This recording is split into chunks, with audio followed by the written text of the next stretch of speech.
Okay, so hello everybody. Today it's an awesome day, and we're really excited for today. Uh, I'm André Hotta. I'm CEO at Origem and partner at Darwin Startup. So Darwin, it's an ecosystem that helps startups to have success, and we have like two accelerator programs. One called Darwin, focused on software startups, and Hearts that focus on hardware and software. And Origem, it's our educational program that we help like the very early stage startups. So that's all. I'm going to pass to Preta to introduce her, and then we are going to introduce Brad Feld. Right, thank you. Hello, everyone. Good to see a lot of people around our community and ecosystem here in Brazil looking and watching us. And I know like outside the country, that is some people also. So I am a regional manager for Techstars startup programs and part of the startup community for the past 8 years. And it will be an honor to have this AMA with Brad Feld. Yeah. So before we started, I have like some information to give you guys. The first one is that we have like a surprise at the end of this webinar. We have some books, some digital books. The new book from Brad Feld called "The Startup Community Way." So stay with us. The second information is that we're going to have translation.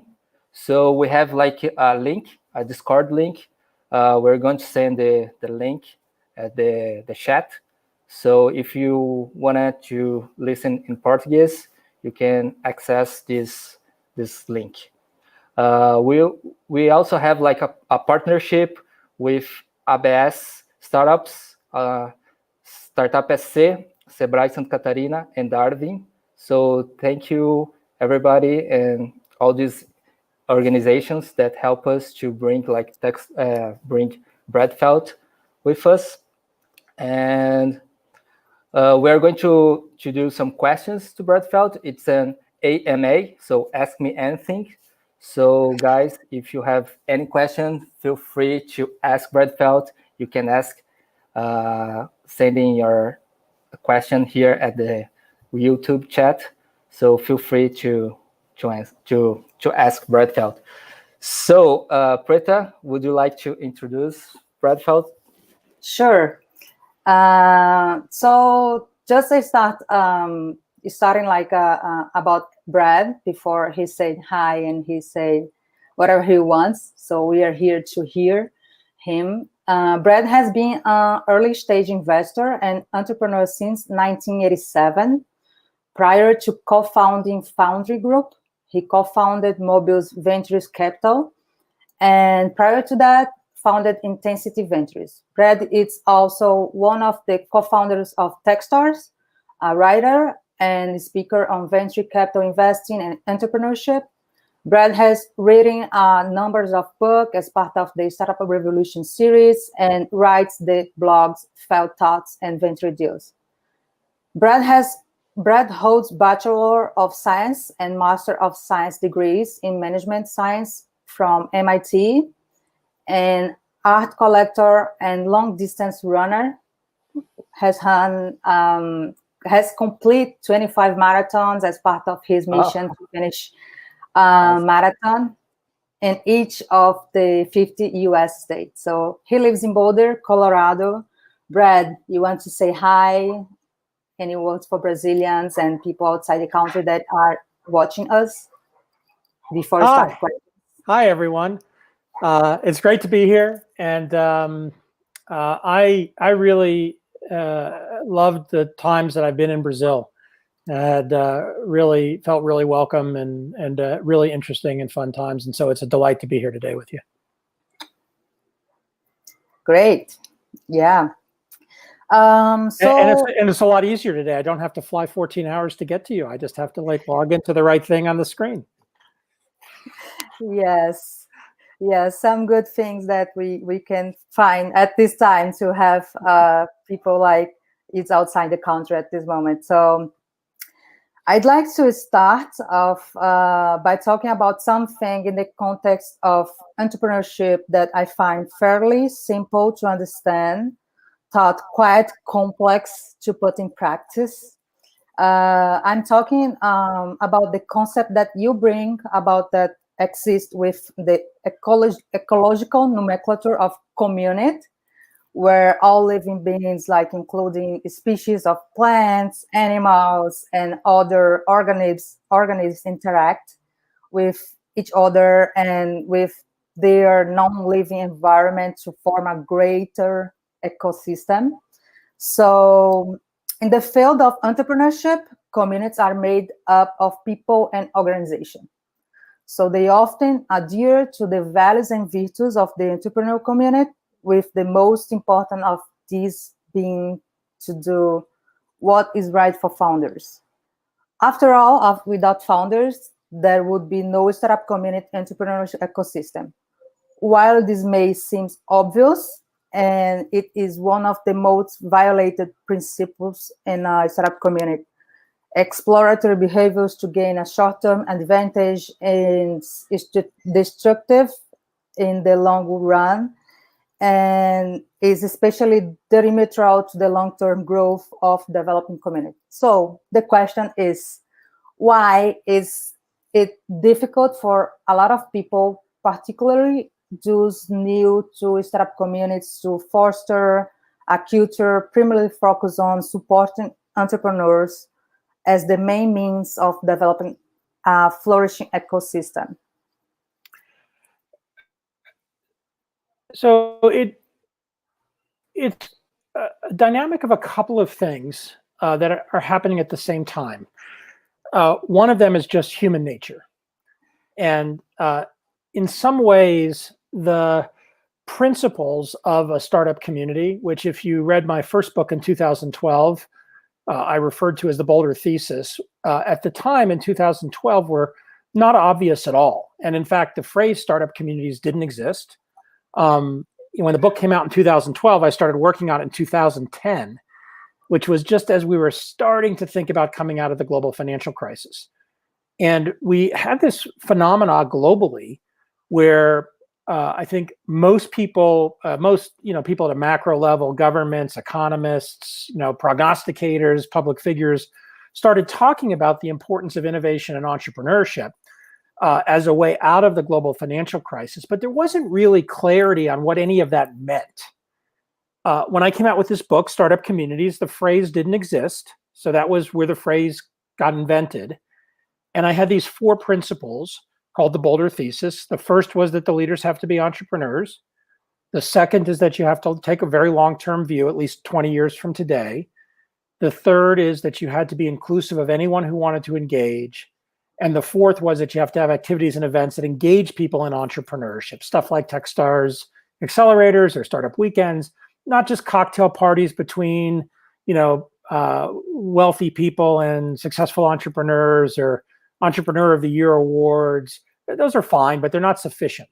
So, this sort of dynamic started to evolve from 2012.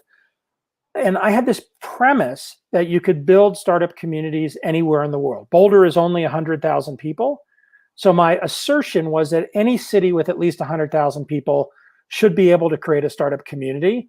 And that actually shifted, not from just a premise, but to an assertion that any city with at least 100,000 people needed a startup community to be a key part of the fabric of its city for the health and the long-term growth and development of the city. So that's fine. That was 2012, and then sort of moving forward. Over the last 8 years, there's been this massive democratization of entrepreneurship globally. It used to be the case that people would say, if you want to build a company, if you're really serious about creating a company, you need to go to Silicon Valley. And that's not said anymore. Now there's clarity of the creation of startups all over the globe, many, many, many cities in the world where there are very, very vibrant startup communities. However, it comes right to your question, which is, even though that's the case, and even though there's lots of things happening, there's often a real struggle between the way people behave and the way that they could behave in a way that's helpful with these principles. And it comes down to sort of two things, much of which we address conceptually in the new book, in the Startup Community Way. So in Startup Communities, I talked about the difference between networks and hierarchies. Hierarchies are top-down, organized structures. Many different types of organizations operate on hierarchy. Government's a hierarchy, military's a hierarchy, religion's a hierarchy. Most large businesses operate as a hierarchy. And in contrast, most entrepreneurial companies, and importantly, all startup communities, are a network. And even in 2012, we understand what a network is now because of social networks, Facebook, Twitter, LinkedIn. And today we live in this networked world. And in fact, one of the challenges of the financial crisis was, for me, or one of the things that came out of it, is I think it was the moment in time where the organizational structure of a hierarchy and a network shifted in importance and dominance. So prior to that, the hierarchy was dominant. Post the financial crisis, the network was dominant. Both exist and both will exist forever, but they're different and they collide. And it's part of the challenge for the entrepreneurs on this call. Whenever you're trying to deal with a big company, think about the struggle that you have. You just want to get somebody in that company to start using your product, and you have to go through all of this, to maybe finally get to a pilot, and that person leaves or gets promoted, and now you've got to deal with different. That's the hierarchy in action colliding with a network that's just moving really quickly. I just want to get stuff done. So in a startup community, that same collision is happening between the hierarchies and the network. And the people who exist primarily in hierarchies, whether it's government or large companies or a university, and everybody who's in the network. That collision creates a lot of the dissonance you're describing. In the new book, in the Startup Community Way, we use the idea of a complex adaptive system as our framework for the whole discussion. And we shorten the phrase to complex systems. And a complex system, I'll define it quickly with an example because I think it's very helpful just as a starting point. A simple system is making a cup of coffee. You put in beans, you run it through a machine, you get coffee. Beginning, process, recipe, playbook, deterministic endpoint. Now, you could use different beans, you could use a different machine, you might add milk, but it's still beginning and simple. A complicated system is manufacturing a Boeing airplane. Probably hard to figure out how to make a Boeing airplane, but once you figured out how to make it, making a Boeing airplane is a process with a playbook. Beginning, materials go in, airplane comes out. Your monthly financial statements would be another example of a complicated system. There's lots of steps. You could do them in different orders, but at the end of every month, you have financial statements, a balance sheet, cash flow statement, and an income statement. A complex system, back to your beginning of the question, the ecological notion of biological systems, a complex system would be raising a child. When a child, we're all either parents or have been children, right? One or the other.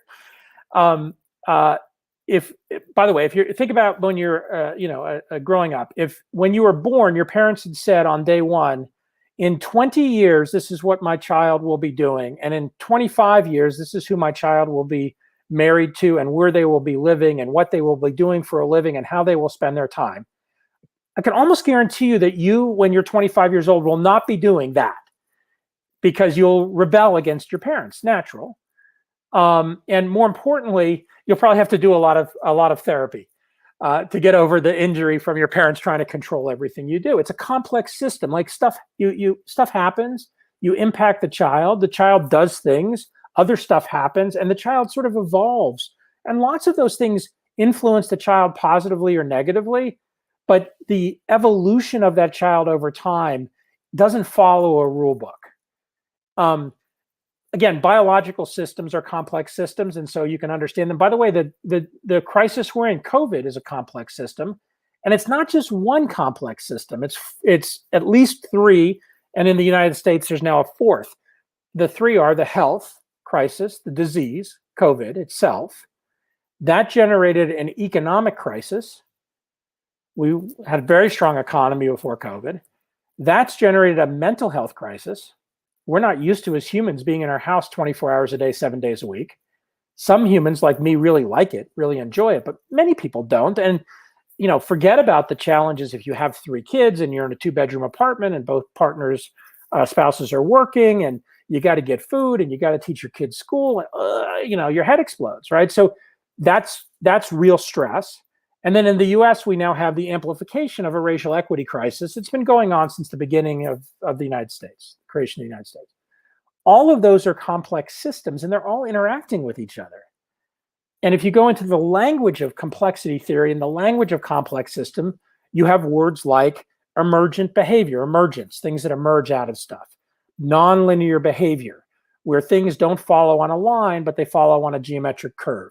Let's use a particularly, another word would be delay, where there's a delay between when something happens and it actually then shows up. By the way, COVID is a great example of both a delay and how messed up we are at dealing with delays, especially when they have nonlinear behavior, exponential curves. In the US and Brazil, there's huge amounts of new COVID infections. It's growing geometrically. But even 2 weeks ago in the United States, people were saying things like, well, there's a lot more infections, but the death rate is not really going up that much. The death rate on a daily basis was kind of 200-300 people a day, which is a lot, but it was kind of hovering 200-300, some days 4, but then it would be 300. The last 5 days in a row, it's been over 1,000, and each day it's gone up about 100. So I think yesterday it was about 1,500 people in the US. We're just not used to thinking this way. And our brains don't work well this way. Another language here in complexity theory is a phase transformation or a phase shift. Lots of little things happen, and then suddenly something happens and everything's very different. And another example here would be video conferencing. We've all been using video conferencing, in our business worlds and stuff like that, but everybody's still traveling all over the place and going to offices, and in person still is sort of the foundational way of meeting. And then COVID happens and the world locks down, and 30 days later, all of a sudden, we're all using video conferencing all the time to function in a business context, among others. So I describe these things in this complex system, and it comes back to the challenge. Like, people want to control this stuff. They want to understand it. They want to manage it. They want to have it be deterministic in terms of where it goes. And that's the characteristic, the human nature and the personalities. And by the way, a lot of human training, a lot of business training of the kind of people that you find are stifling the growth and development of the startup community. There's a lot of stuff you can do about that. Some of it is, again, as simple as just communication and education across the startup community of what these essential principles are, building from the bottom up rather than managing from the top down. Yeah, Brad. I have a question about it. But first, I'm going to show you my T-shirt. I love the T-shirt. One Brad Feld coat. I guess I need to set up. I guess I need to set up Shopify on my website and start selling your T-shirts. That's a great one. Yeah, that's right. I won at Community Leader Academy in Recife, Nordeste. Yeah, so we have like some comments. I'm going to show you some of them. The first one, Fernanda Caloi. Thank Brazil you, Fernanda. loves you, Brad. That's great. That makes me happy. Fernanda Caloi, it's a program. I don't. Do you know Fernanda? She's a program manager. I don't think we've Google met. for Startups. But now I'll remember your name. Yeah, we have Carly. Yeah, Carly. What a moment. Second question, comment. Associação Brasileira de Startups. We are so happy to have you here, Brad. Yeah, that's awesome. We have a lot of comments. So to continue, I have a question. You told us like a little bit about a complex adaptive system, and you told us that a complex system cannot be controlled. Yep. I think that's really awesome. And here in Brazil, we see often some people or some other organizations trying to control the community. Mm-hmm. I think it's not only in Brazil, but I think everywhere. Everywhere, yeah. And we see some people engaging with the communities with the wrong intentions. Some of them are engaging with the community only to promote themselves and to feed their own egos, you know. So my question is, what could a community leader do the best to protect their community if they encounter this kind of person? And what tips or advice you can have for these sorts of situations?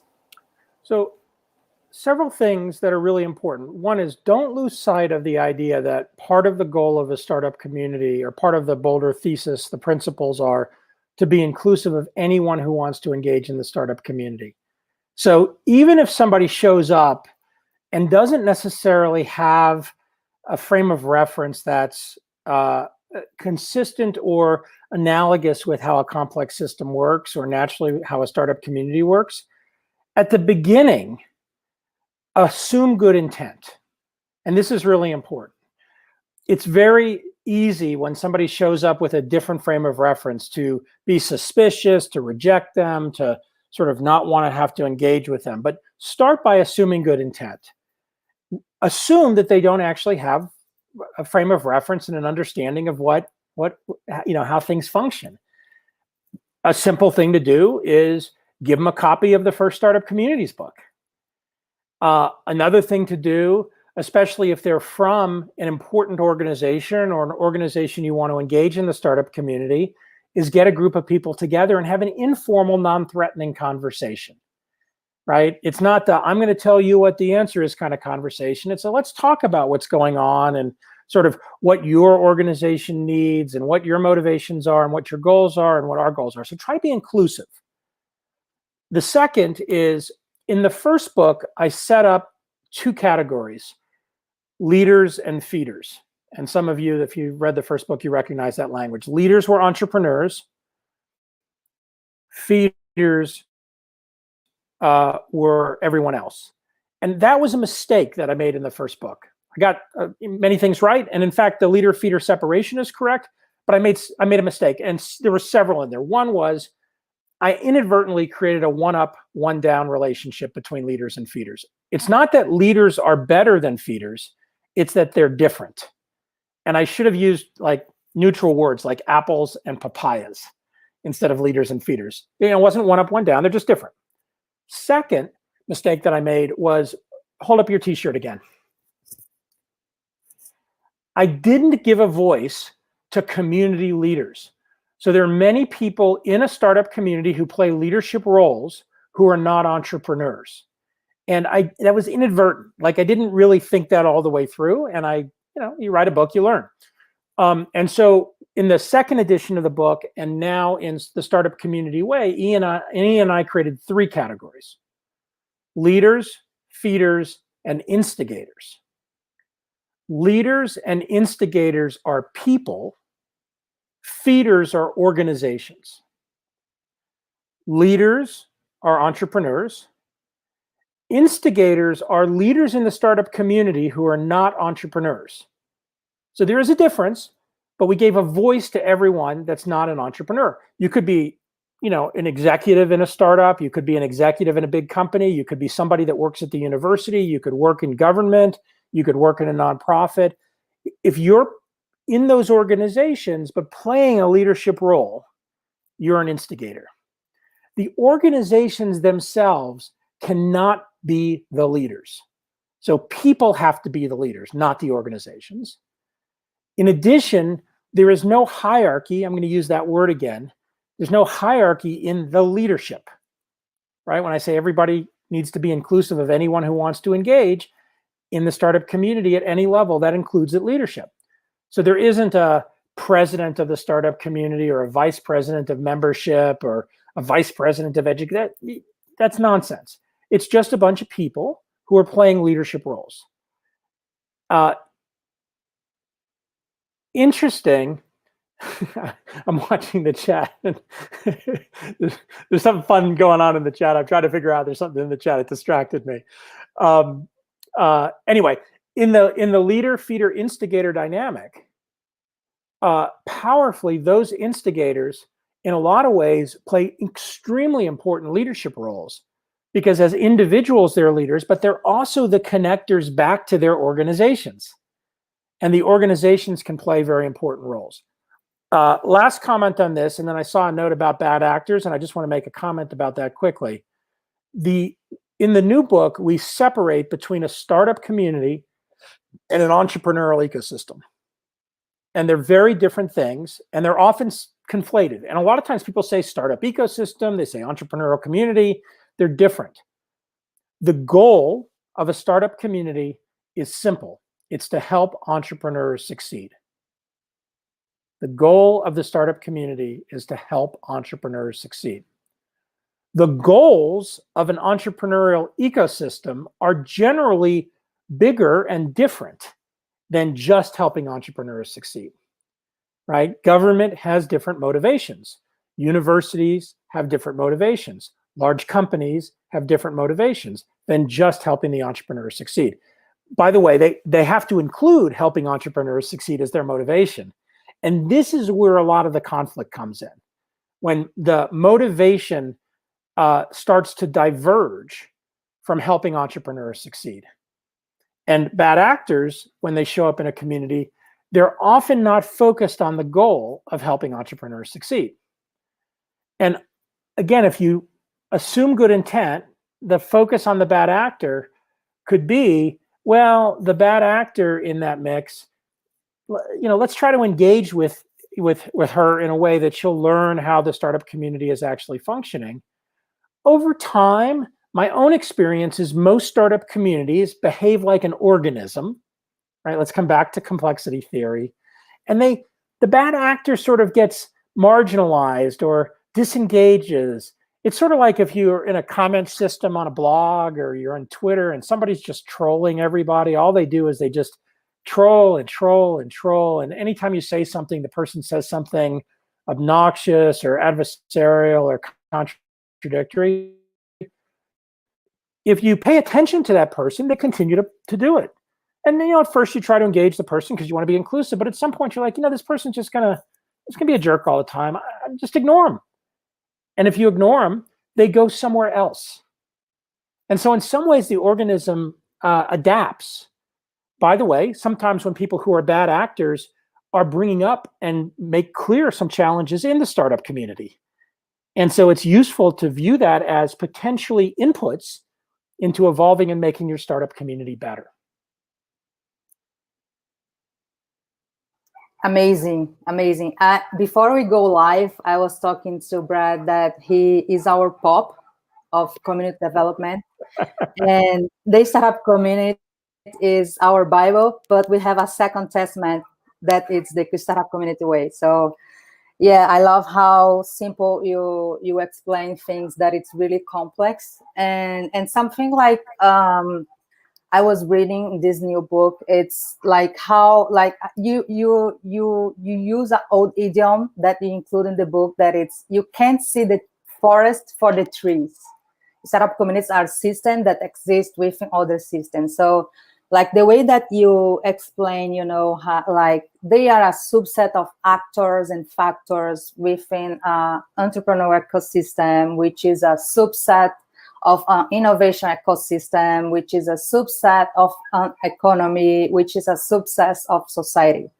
So there is no simple roadmap. That's what you mentioned. Like we must be entrepreneurial about building entrepreneurial ecosystem. So you have like talking about this, I know like a lot, but as a community leader, how can I progressively empower myself with the logic to define my role within the great entrepreneurial ecosystem, with the greater entrepreneurial ecosystem? What is your words about that? So one of the things that is fun, and I like, the forest and the trees analogy is a good one, because most people, I'm going to guess most people here have wandered around in the forest or the equivalent of a forest, in the mountains somewhere, in Colorado, we also often call it the backcountry, but where you're really out. You're not, on a trail, sort of on the edge of a city, but really far away. And in the middle of it, and not where you feel in danger, but where you're really detached. And if your goal on that hike or that walk or the backcountry ski trip or whatever you're doing is the hike, you're going to miss everything. But if your goal is to be part of what's going on, it's incredible. And I love to run long distance. I've really learned to love trail running and mountain running in the last couple of years. I've always done a lot of it, but I've really embraced it as something I love to do. I think as I get older, I get much slower. And when you're running in the mountains and there's rocks and there's up and down hills, like you don't really pay attention to how fast you're going. You just kind of enjoy. And in those moments where I stop being in my head and I start being with the trees and I see the animals that are running across and I smell the different smells, the dynamics of what is happening is different. And in some ways, you teleport into this experience. But it's so easy not to. It's so easy to have your headphones on and be listening to the Red Hot Chili Peppers while you're in the middle of this incredible, forest for an incredible run. It's easy to be locked in your head about whatever you have as anxiety, or you're starting to not feel good, you're tired, or you're hurt, or you're worried about getting to a certain place in a certain time. And so you lose the experience of what you're in. I'm using this as a framing to answer the question, because I think the key thing about participating in a startup community is not to get from point A to point B, is not to try to understand exactly where you're going, because it's a complex system. You don't know where you're going to go. It's going to be different than whatever you expect. But to instead immerse yourself in the experience and participate in the experience. Somebody talked about burnout on one of the chat things. I saw a question of how do you deal with burnout? And in the context of burnout, it's the same kind of thing. Like if you're a long distance runner and every day you increase your mileage, so you run more the next day than you did the previous day, you will get an injury by definition. If you're a long distance runner, you vary your schedule, you vary your tempo. Sometimes you have a long run and then you rest and you recover. And so you really have to organize your life engaged in the startup community with some pace and with some tempo, and not be focused on, I have to just get to this place. The last comment I'll make on it, which is interesting, is I've struggled my whole adult life with burnout. I'm not, there's a great sort of dichotomy between people who are abstainers and people who are moderators. Can you moderate the amount of what you do, or do you either have to do none or everything? And I'm sort of in that category. I have a very hard time moderating. I'm either all in or not at all. I'll use alcohol as an example. I've never really liked alcohol that much. I like the things I've always liked are beer and scotch. I don't like wine that much. I don't drink hard liquor. Never really have. I grew up in a family that didn't have much alcohol around as a kid. And so I just never really liked it that much. I drank plenty. And of course, in entrepreneurship for many, many years, alcohol is a part of the background of what entrepreneurship is, and in many aspects of life. Although interestingly, that's changed in the last 3 or 4 years as some people have become more aware of the dynamics of abstaining and moderating and sort of what the right context for it is, especially with the notion of equity on many different dimensions. And I found it very hard to have one drink because I'm just not a moderator. I didn't drink every night. I didn't drink a lot most of the time. But if there was you go to an event and people are pouring wine and you finish your wine, and somebody pours some more wine, you finish your wine. Like I didn't have that moderator dynamic. And so for me, I learned over time, it was much easier for me to abstain. And so I don't drink. And I learned as I got older that drinking wasn't very good for me in terms of my running, in terms of my sleeping, in terms of a number of other things. It's not a statement on drinking. It's a statement on sort of your own discovery of your own ability to moderate or not in the context of the intensity of creating startups, being involved in the startup community, et cetera, and having that be personalized and driven by you, again, bottom up, controlled by you, rather than enforced by something else. Yeah, that's awesome. Brad, let's see some comments So Rafael Milani said, Brad, so amazing that he is admitting error from the past and correcting them live. And in the new You're welcome, book, Brad, Raphael. thank you. Nice comment, but I make tons of mistakes. And one of the reasons I write my blog, one of the reasons I do stuff like this is to learn. I mean, fundamentally, my motivation is to kind of work through ideas, and the feedback. I'm sure something I've said in the last 35 minutes is stupid. And I'm sure something I said in the last 35 minutes didn't make sense or didn't land. I'm looking for that feedback. It's nice. The positive feedback is great, but I'm always trying to get better. And it's a thing I would encourage entrepreneurs. Like, I think that's the magic of being a great entrepreneur is you do lots of experiments, lots of little experiments. Many of them fail. When they fail, you learn from them. And then you repeat and you do another experiment. If it works, I found the thing, I'm going to do more of it. And so appreciate the kind words. I just encourage that approach because there's so many things, again, in this complex system that you can't possibly know what the answer is in advance. But if you don't put it out there, you'll never learn from it. Awesome. So we have another comment, Luis Gomez. How the digital and international communities can support a kind of strategies to find a co-founder? I think it's a fun question. There's two things that I would put in this mix. I have just started a virtual startup community. I've been waiting since 2012 for somebody to do it, and nobody did it. I don't know why. And so I started it about 3 weeks ago. There's 3,500 people in it at this point. It's growing very quickly. There's a bunch of people in Brazil that have joined it. I will put up in the private chat the URL, and then hopefully somebody can promote it across the screen so we have it. And the interesting thing sort of in the context of a virtual startup community is, especially in the time of COVID, much of the startup community language was around place, right? And building startup communities around place, physical place. And that continues to be incredibly important. But in the startup community way, we started to talk about the idea of these networks of trust and virtual dynamics without really anticipating the space we would be in today. By the way, if somebody says, well, I'll use another example from startup communities that's so powerful.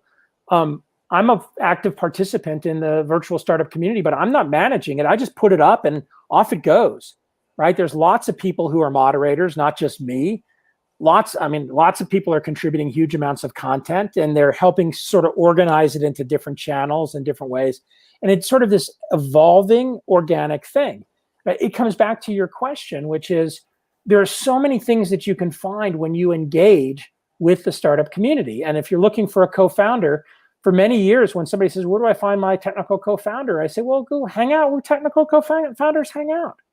And in a startup community, oftentimes, they hang out at startup weekends. They hang out at events that are happening around technical topics, whether it's a meetup or whether it's an organized event or a conference. They hang out online in different places. And of course, in the notion of things like a virtual startup community, all of a sudden, you can use your network to help find it. And the interesting thing is, you're not really having to go to a place and ask permission. You're just showing up and participating. And in some ways, that is the powerful way to find those types of people. By the way, if you're a founder of a company, a powerful challenge for you with your idea, if you're looking for a technical co-founder, is to convince a technical co-founder to come join your company full time. And it's an interesting challenge because a lot of people say, well, I've been trying to find a technical co-founder for a year and I can't find one. Have you talked to anybody? Yeah, I've talked to a bunch of people that I thought were really good, but nobody wanted to join me. Maybe there's something about the way you're articulating what you're doing that's not attracting those technical co-founders. So there's a lot you can learn by just sort of showing up and engaging that way. Yeah, that's really awesome. Yeah, we have other questions at the chat. Ellie, it's a Mexican from Mexico. She's a regional manager at Techstars, and she asked how to measure the impact made by community in the long term to help other actors understand and invest in grassroots activities. It's a good question, Ellie. So we have a chapter in the Startup Community Way called the Measurement Trap. And in terms of answering the question, it would take me too long to give good answers specifically, but I'm going to point to this chapter, and I'll give you a way to think about measurement. The reason we call it the measurement trap is because people generally and organizations generally manage the easy things, not the important things. There's a cliche in business that sources back to Peter Drucker, who's an incredible management thinker, which is that you can't manage things unless you measure them. You have to measure them to manage them. And the cliche takes lots of different forms. But the thing that's missing is he actually meant you have to measure the right things. It's not that you measure anything, but you have to measure the right things. And that's the importance in a startup community. And the measurement trap is that most people and most organizations measure the easy things. Number of companies created, dollars financed, number of unicorns, number of jobs created. They're not measuring the important things. In the book, we make the point that really the power in a complex system and in a startup community as a result is not the number of parts that you have, number of people, number of organizations, number of events, number of things. It's not that. It's the interaction between the parts. And the key is the interactions. And those interactions are really hard to measure. You might be able to measure the number of the interactions, but it's not just the number of the interactions, it's the quality of the interactions. It's the value of the information that flows across the nodes in the network. And so these are very, very difficult things to measure. Some of them are very difficult to quantify. And as a result, people mostly default to measuring easy things. The other problem is that in measurement, most people are measuring with a time frame that's deterministic, a year, a quarter. Startup communities, remember 20 years. And my comment now is not that you have to have a 20-year journey. It's that you have to have a 20-year view from today. So as time passes, you still have to maintain, that 20-year window versus, it's here and I'm just getting closer to it as time passes. So that idea of a very long-term view often is at odds with measuring things in a quarterly or annual basis. And we come back to a phrase I used earlier called a phase transformation or a phase shift. And again, that's when things look a certain way, something happens, and all of a sudden it's different, or different bad, different up, different down, just different. An example from Boulder, Colorado, again, my little town of 100,000 people, the startup community activity, we started Techstars in 2006. Even in the global financial crisis, there was a lot of entrepreneurial activity happening coming out of the global financial crisis, a very significant, very visible, meaningful activity in Boulder. But even in 2012, when my book came out, people said, yeah, Boulder's cute, but it's only 100,000 people. You can never really build big companies in Boulder. It's just not big enough to support that kind of activity. And so there was a lot of poo-pooing of Boulder, like, whatever, sure. And then in 12 months, 3 companies had huge exits. Rally Software went public. Zayo went public, and Zayo recently went private. Again, the founder and a private equity firm took it private for $14 billion. And a company called Datalogix got bought by Oracle for $1 billion too, back when an acquisition for $1 billion was a lot. This 2014. And all of a sudden, like nobody ever said again, Boulder was this cute little tiny thing. And then, of course, from that, some of you may know a Techstars company called SendGrid, that had a multi-billion-dollar IPO and got bought by Twilio a couple of years later for $3 billion. Was the very first company to go through an accelerator to go public.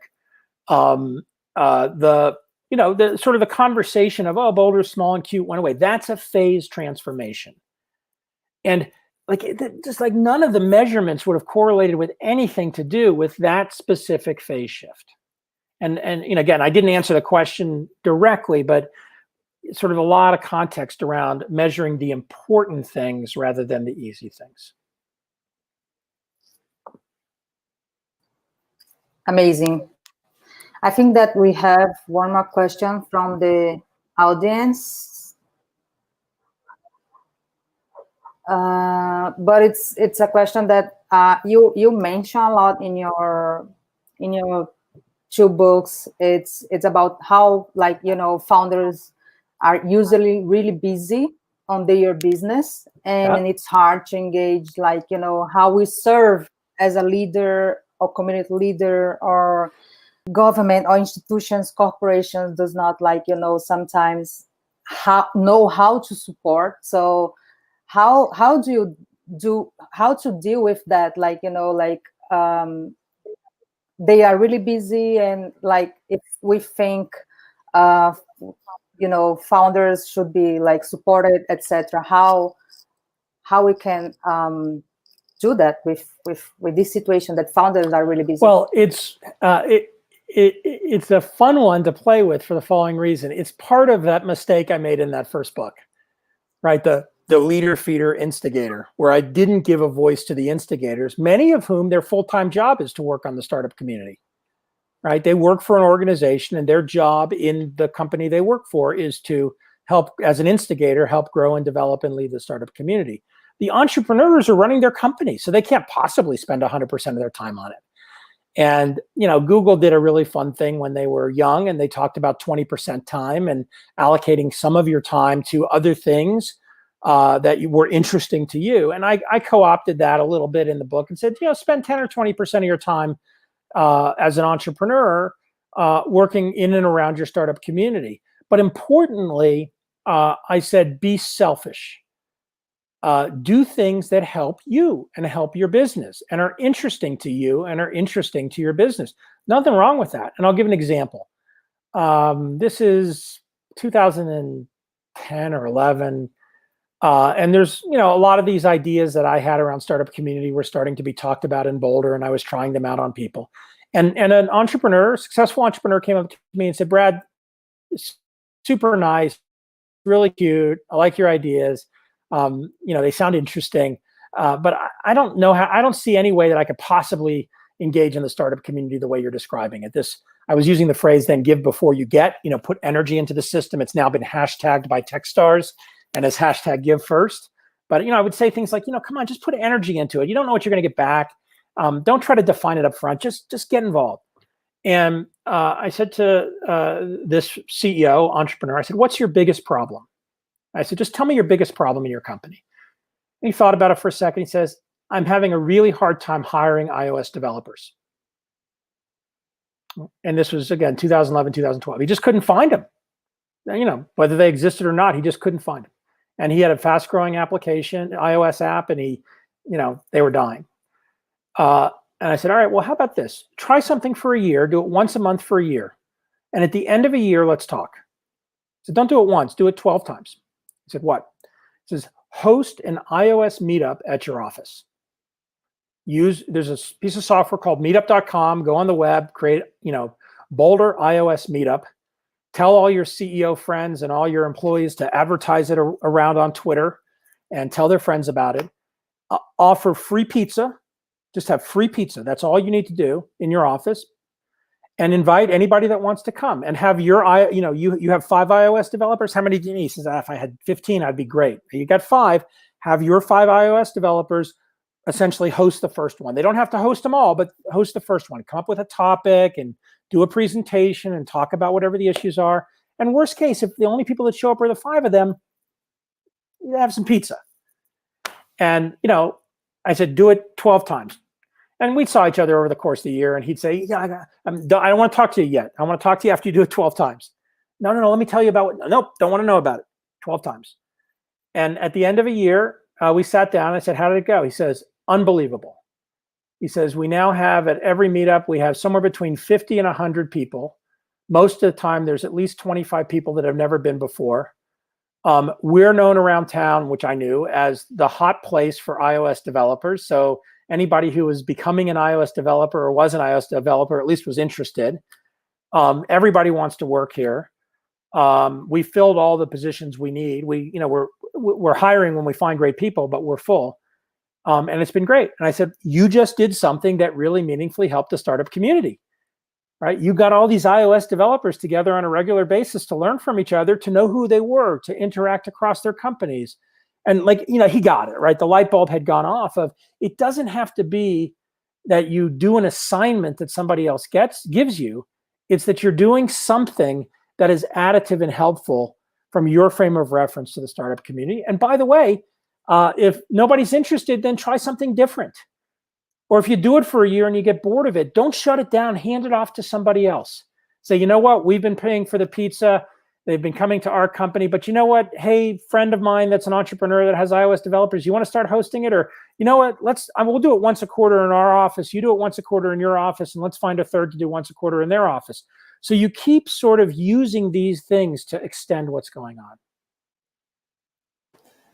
Yeah, awesome advice for the founders. I assume you like pizza in Brazil. If you don't like pizza, whatever the Brazil equivalent of pizza is. Yeah, we love pizza. Pizza and pão de queijo.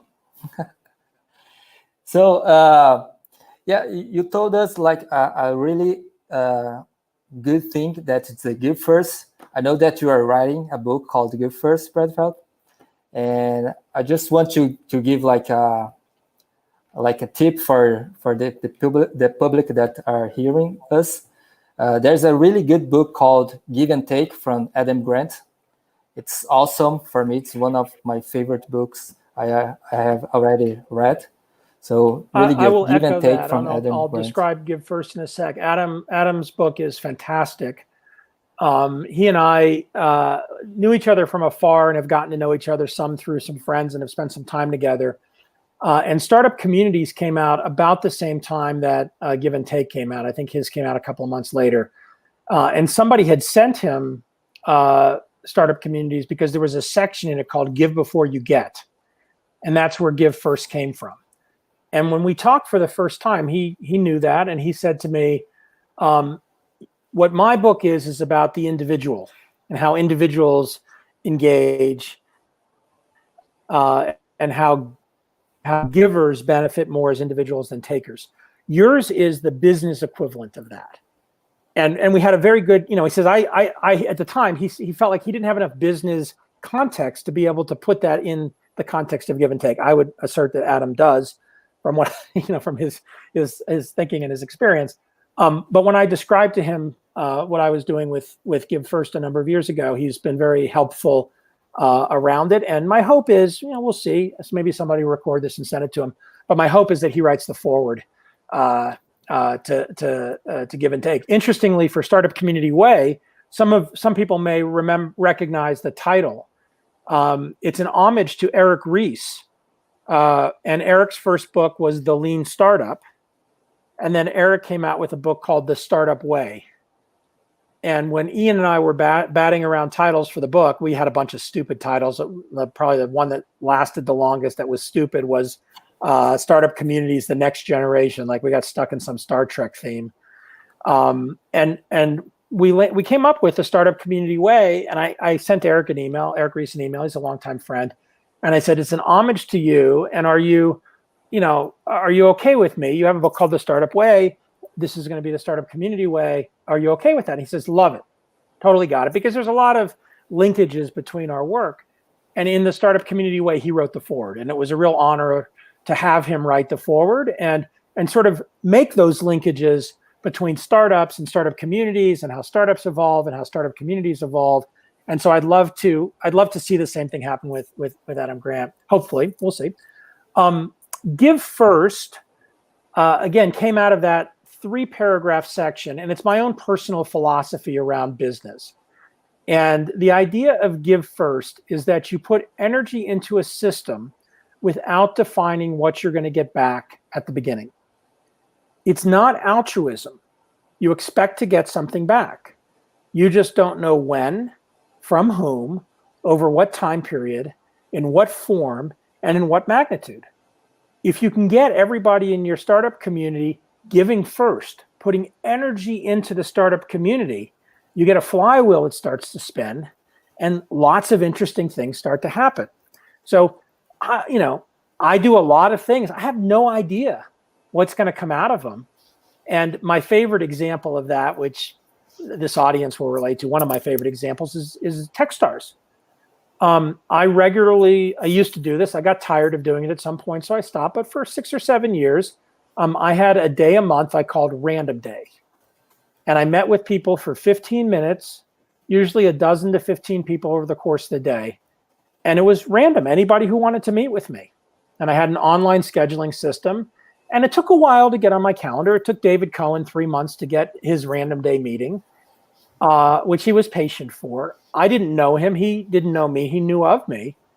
And he sat down in my conference room and said, I'm interested in starting a thing called Techstars. I've been starting to be an angel investor and I don't like it. And I think there's a better way. And he gave me a one-page piece of paper that described kind of the way a Techstars accelerator would work.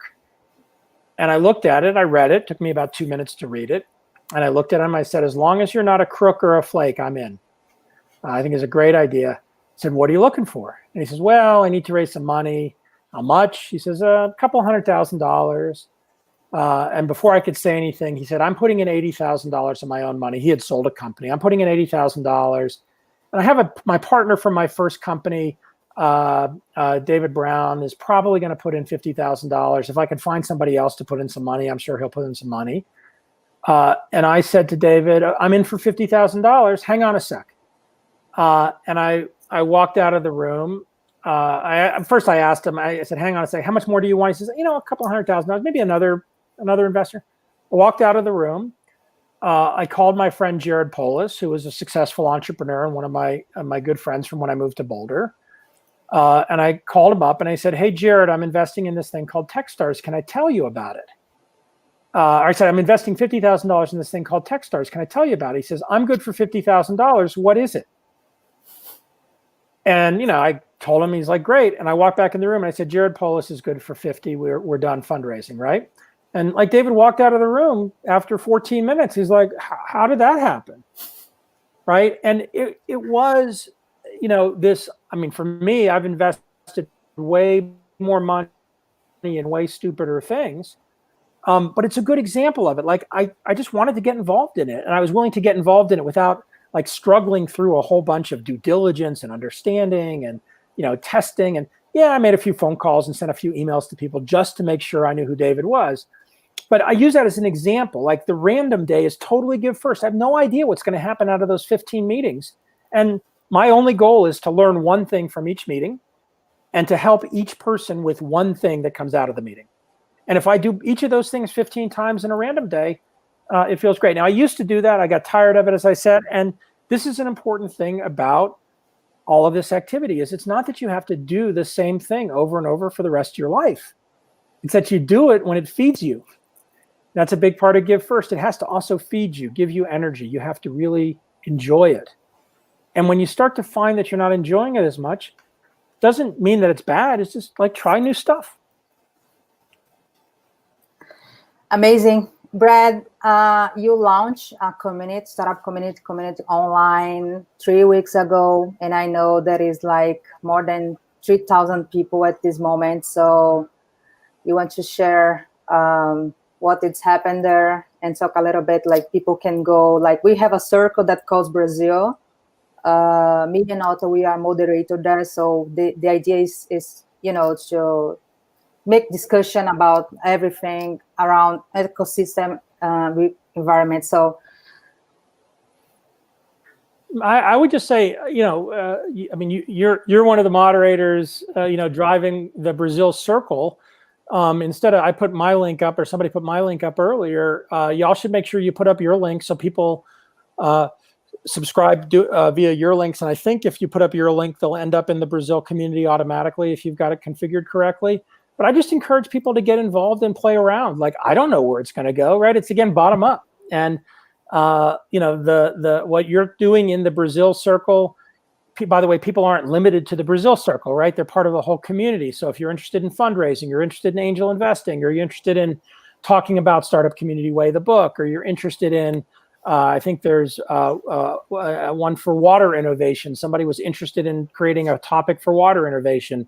And so there's just a variety of different kinds of topics, and it'll continue to grow organically. So let's make sure this group gets the link to the Startup Community, but but join and play. It's free, and who knows where it leads.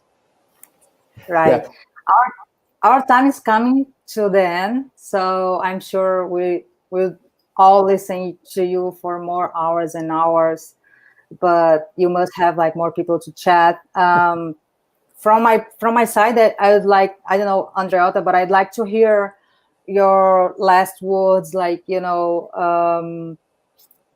how do we make it clear to our communities that from day one, it's necessary to all the players in the ecosystem work in cohesion, and that only by acting together, we'll be able to guarantee a better future for the community and the planet. What is your words about that? Well, remember, it's organic, evolving, and bottom up. And so I think you just have to repeat over and over again that we're all in this together, and that you have to approach it as a positive sum game. This was another mistake from the first book. In the first book, I called it a non-zero sum game. And I don't know why I used that phrase. Like, the phrase I was playing with was zero sum game. And of course, I was saying it's not a zero sum game, and I turned it into that. But it's a positive sum game. If we all are in this together and we're trying to help each other, we can get the community really moving and growing and developing. And yeah, lots of stuff won't work, and there will be lots of disappointments, and we'll try lots of things that we then decide to stop doing. But that's part of the evolution of anything. And in some ways, that's where you really learn and really evolve. So I think just continuing to say it and continuing to carry it as a value. I saw somebody said here something about the discount coupons for the book, and Hotta, I think you're going to put all that stuff up before we finish. Yeah, that's right. So yeah, Brad, unfortunately, our time is out. I don't know if you have more minutes, because we have like a bunch of questions. I don't. I actually have a call. I have a call that started a minute ago. Okay. But it's fine. I'll hang for another 30 seconds before I drop off. Finish. Yeah, we have like a comment. Yeah, could you? So Danilo Picucci said, Brad, feel free to bring your friends to other webinars with the Brazilian communities. Yeah. So that's really good. Well, I had fun. I had fun today, and if you all want to do this again with me at some other time in the not too distant future, I'm happy to do it. So don't be bashful. If we want to have another session in the next couple of weeks, I'm game. Yeah, that's awesome. So Brad, thank you very much. It was an honor, and I really appreciate the webinar. So thank you very much. People from the webinar, you can stay with us. We're going to then talk about a little bit about the book. We have like 100 books to give and to distribute. So stay with us. So Brad, thank you very much. Thank you very much. Yeah. Great to see everyone. I'll see you in the virtual startup community. Yeah, yes. That's awesome. Have a great day. Bye. Have a great day. Bye-bye. Yeah, então, mudar para o português agora. Pretinha, quer falar aí sobre o livro? Não sei se o pessoal está aí com a gente. Boa. Primeiro, eu falo ou você fala? Não, pode falar. Só falar, pessoal, talvez a gente traga o Brad Feld mais uma vez, porque eu vi que tinha não milhões, mas várias mensagens e perguntas aqui, mas vocês viram que ele fala bastante. E aí não deu para fazer todas as perguntas. Peço desculpas para o pessoal que fez as perguntas aí no chat. Mas, Pretinha, pode falar sobre o livro.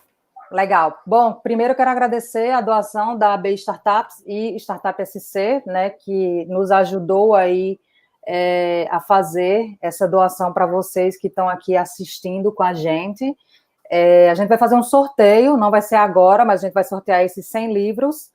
Então, vai ser compartilhado um link para se inscreverem através de e-mail, e para participar tem que estar inscrito no Case mais Startup Summit, preenchendo esse formulário, e os 100 primeiros ganharão o livro digital, e a gente vai enviar por e-mail. O Hotta, né, o Hotta vai fazer aí o envio do link, tem que estar inscrito no Case mais Startup Summit, e tem que ter participado disso aqui, e colocar lá a respostinha no form, beleza? Isso. 100 livros aí para vocês se divertirem e passar, claro, esse legado para a comunidade de vocês aí. Sim. Pessoal, só falar que não será sorteio. As 100 primeiras pessoas que preencherem lá o formulário receberão. A gente só vai fazer um check, acredito que todos vocês conheçam o evento. Foi anunciado, eu acho que na semana passada, que a Associação Brasileira de Startups se juntou com o Sebrae, e aí eles vão realizar os 2 eventos, o Case e o Startup Summit, juntos. Serão 5 dias online. Então, eu gostaria de agradecer aí imensamente aí para o Muritiba e da AB Startups e para o Alexandre Souza do Sebrae Santa Catarina por todo esse apoio que eles têm feito aí para a gente. Ó, já soltaram ali o link. Então, pessoal, ó, enquanto eu estou falando aqui, já acessam aí no livro, aí, o link do livro. Mas, para isso, o Ian também coloca o link do Case e Startup Summit para o pessoal. Então, para que vocês também precisam se inscrever. Então, quem se inscrever, amanhã ou segunda-feira a gente já vou ver a lista e vou disparar o e-mail para todos vocês com as instruções de como vocês vão conseguir pegar o livro. E eu vi que alguém perguntou sobre o desconto. Caso vocês não consigam serem os 100 primeiros, a gente sim consegue ver algum desconto, aí vocês podem mandar um e-mail para a gente e a gente vê um desconto do livro para vocês. Exatamente. Obrigada, gente, por ter estado com nós até agora. Obrigada por todos os comentários. Estou lendo aqui agora todas as perguntas também que vieram. Acho que a gente teve alguns assuntos mais profundos aí que muita gente estava a fim de entender, que vem na cabeça do Brad, quando ele fala sobre, né, tudo isso que está relacionado ao desenvolvimento de comunidades de startups. Então, obrigada pela companhia de vocês. Isso, pessoal, muito obrigado. Agradeço aí de coração aí para todos vocês. Foi bem bacana ter trazido o Brad Feld para a gente foi sensacional. Quando ele respondeu a nossa mensagem, a gente nem acreditou. Mas é isso. Então, contamos com o apoio de todos vocês. Muito obrigado. Uma boa noite aí. E até